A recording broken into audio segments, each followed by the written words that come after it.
Hi guys, सबको नमस्ते. After a long back, I am coming back and trying to be regular. So from now onwards, I will be covering my videos in English actually to cater to some of the people who want to learn my analysis but they don't understand Hindi. Yeah, so I will start with today one company called TAC INFOSEC.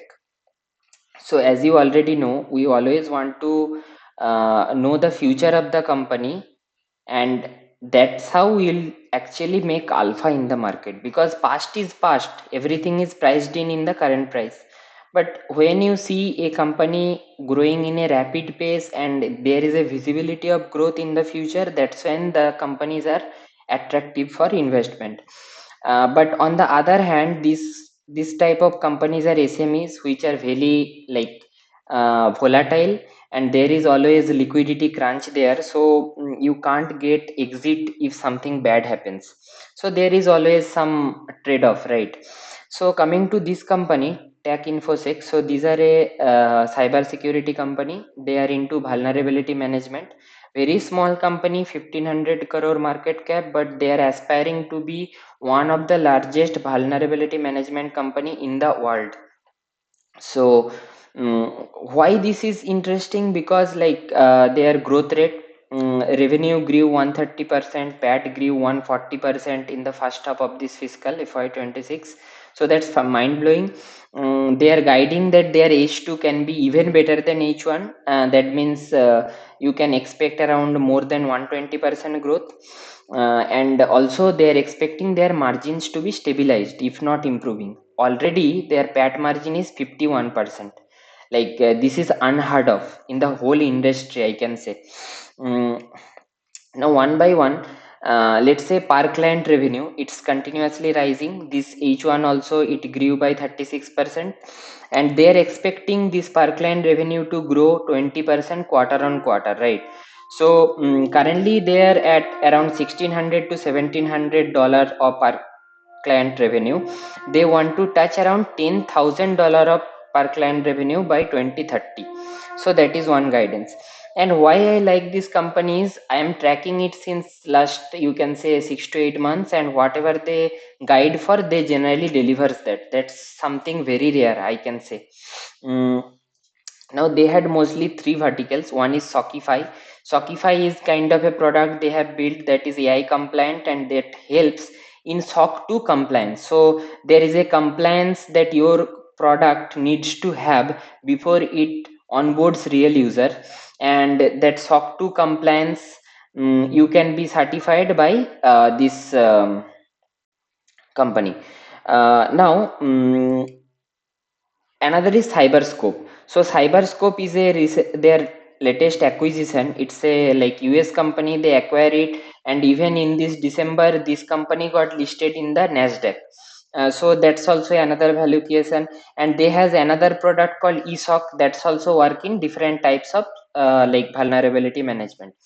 So their overall strategy is they want to create this small business vertical, make it big, and finally spin it off and list in the stock market. That's how they want to create a lot of value for its shareholder. So that's two.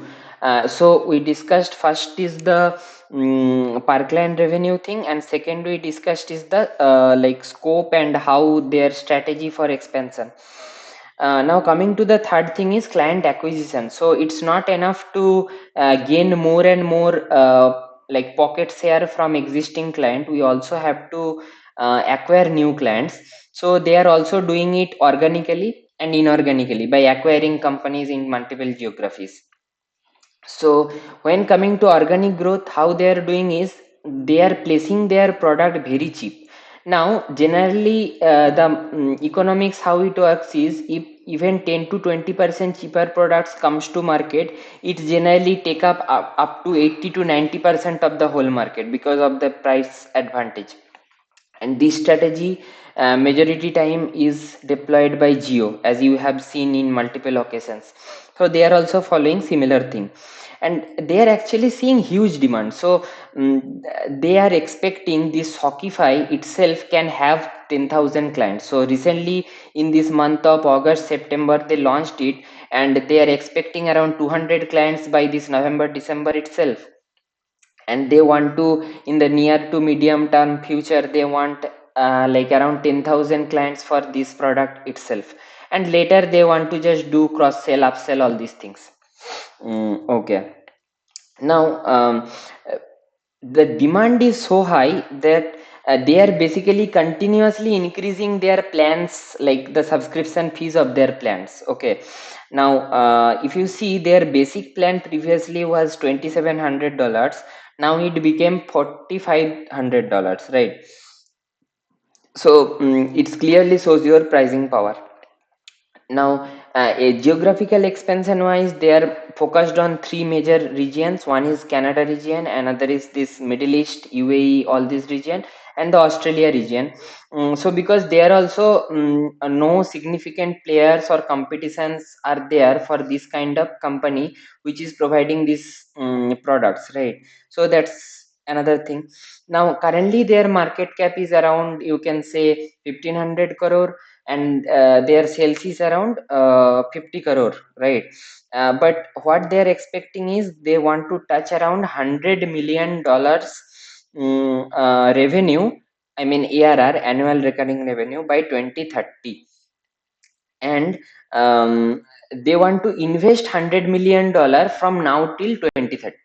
So they want to spend heavily on AI, and this different kinds of training, R&D, all these things they are doing aggressively, and their main focus is to capture the market. So that way it has like all the right ingredients to be successful. And I really like companies where these promoters are so passionate and hungry. If you see, in the same space there are some other companies which are peers to it, in the US, which got valuation of $4 billion.